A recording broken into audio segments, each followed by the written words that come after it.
Right now on News 10 at 4:30, multiple Americans were stranded in Mexico at the start of this week after cartel members led an outbreak of violence across the country.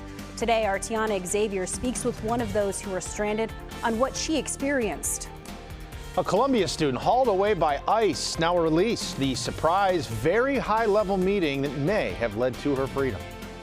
And a new memo is sparking debate and controversy around a 2019 bill intended to kickstart New York's green transition. How much more money will the bill cost residents and energy bills? Good evening, and thank you for staying with us. I'm Cassie Hudson. And I'm Casey Cans. Good to be with you tonight. Many Americans visiting a popular tourist area in Mexico back home after violence erupted during a government crackdown on drug cartels. The violence erupted after the Mexican government killed the country's most powerful drug lord. More than 70 people died in the attempt to capture Nemesio Cervantes, known as El Mencho. In the aftermath, Mexican authorities said. Mexican authorities were able to track the drug lord after the U.S. provided intelligence support to that operation. One of those Americans stranded in Mexico was a local woman who was there on business. She says she witnessed firsthand the fighting between Mexican authorities and cartel members. News 10's Tiana Xavier spoke with her about what unfolded. Angela Cugini Gerard grew up in Mexico, so she's familiar with the culture and community. But what happened last Sunday was unexpected.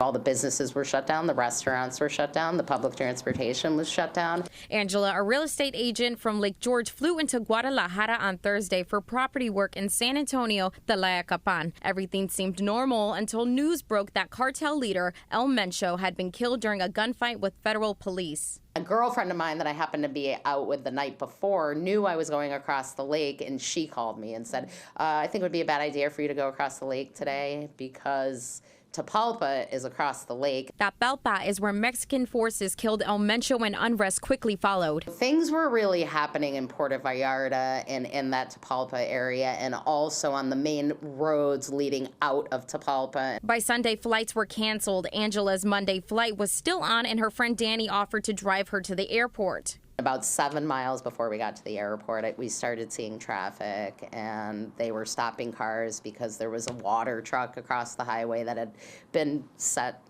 on fire. With fire crews blocked, civilians stepped in to help put it out. They were taking water out of the water truck, and during this whole process, everybody was being super friendly. The cops, the National Guard, everybody was great. As they continued toward the airport, they passed more vandalism. I was seeing burnt cars and burnt taxis and burnt buses. There was a picture of a bus that they set on fire coming from Guadalajara in the opposite direction. That bus was still there. Once to the airport, Angela made it back to her family safe and sound.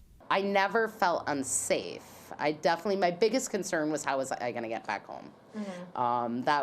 Because there was so much chaos going on.